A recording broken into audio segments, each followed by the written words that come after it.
The Newsday continues here on One News Now. I'm Denise Tan. A Manila court has acquitted self-confessed drug lord Kerwin Espinosa of illegal possession of firearms and explosives. This is in connection with the August 2016 raid in his house in Albuera, Leyte. Espinosa was acquitted for failure of the prosecution to prove his guilt beyond reasonable doubt. The court also noted that Espinosa's bodyguard and driver Marcelo Adorco recanted his testimony. Following this acquittal, Espinosa is left with one more drug-related case in Baybay, Leyte and two other cases for violating the Anti-Money Laundering Act. The Senate Minority Bloc has scrutinized the Office of the Vice President's proposed budget for 2024. In a budget hearing, Senator Risa Hontiveros grilled Vice President Sara Duterte about her office's proposed 500 million pesos in confidential funds. According to Hontiveros, collecting intelligence should be left at the hands of intel government agencies.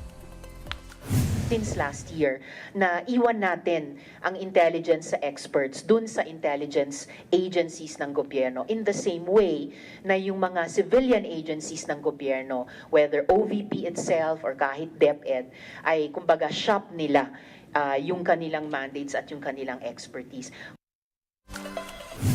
But while Duterte noted that the OVP can live without CIFs, she also said that their job will be easier with it. Aside from the OVP, the Education Department, which Duterte chairs, also proposed a 150 million peso confidential funds.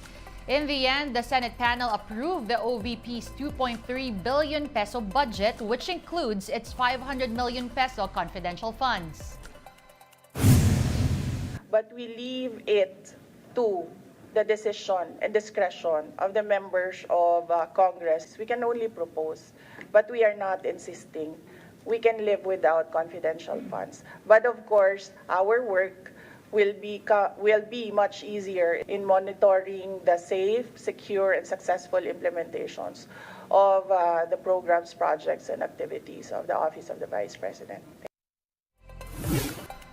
The Office of the Vice President also defended its deployment of 433 security personnel for VP Sara in the past year.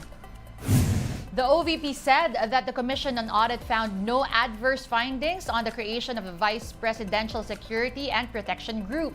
The office said that the deployment of personnel will depend on the armed forces and national police.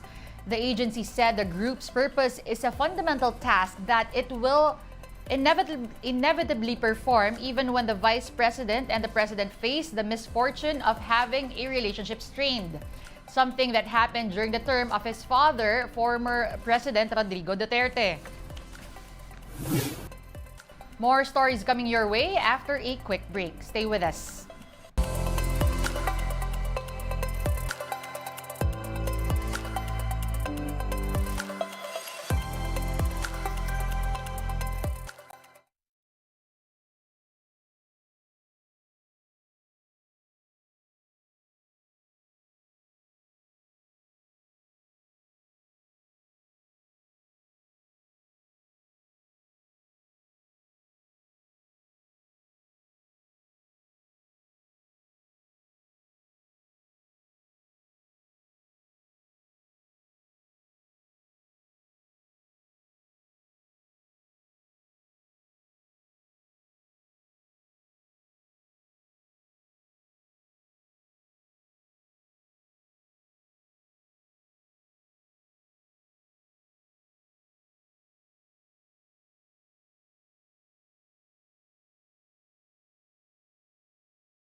You're still watching One News Now. I'm Denise Tan.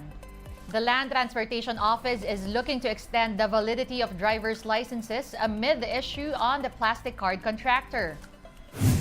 A Quezon City court had issued an order for the LTO to defer the implementation of its contract with Banner Plastic Card. The LTO was allegedly not transparent as to why losing bidder Allcard Inc. was disqualified. Allcard sought the temporary restraining order against the agency.